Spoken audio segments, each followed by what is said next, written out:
ये खुद छुछुन्नर लड़की है। ये खुद जानबूझ के इधर आ रही है। मैं जाना नहीं चाहता,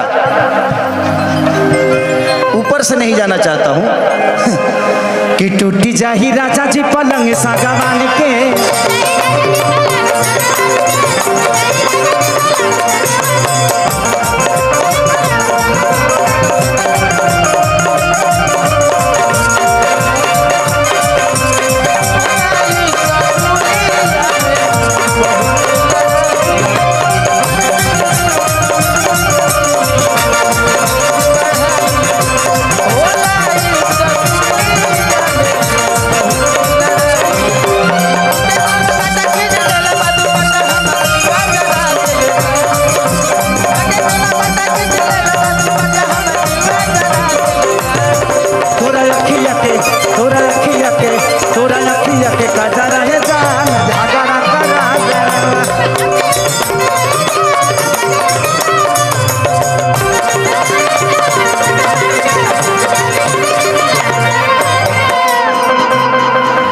उधर इंसान है कि साढ़ होला बड़ा सरे।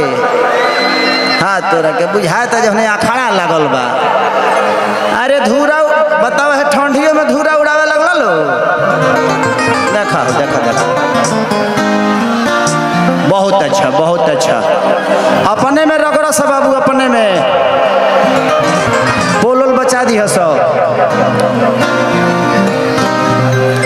इसीलिए मैं गाना फिल्म में गाया था कि मर्द के जाति बड़ा होले छुछुनर, अपन में हर छोड़ी घरवा में सुनर, बाकी दोसरा के कोठी निहरबे करी।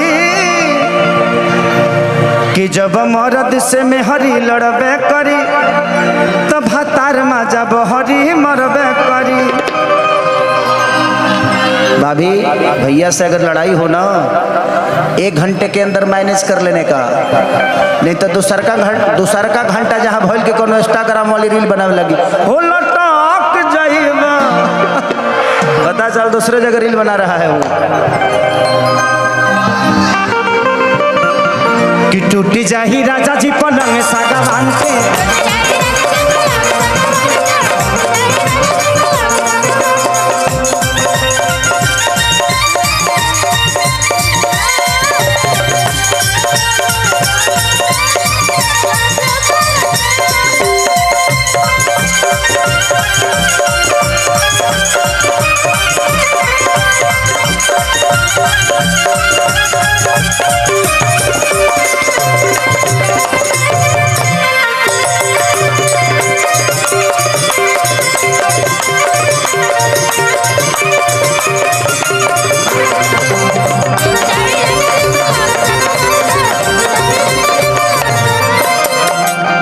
औरतिया कहतिया कैसे कि देखा न सटन के, अरे कपड़ा कटन के चादर बिछा देहनी,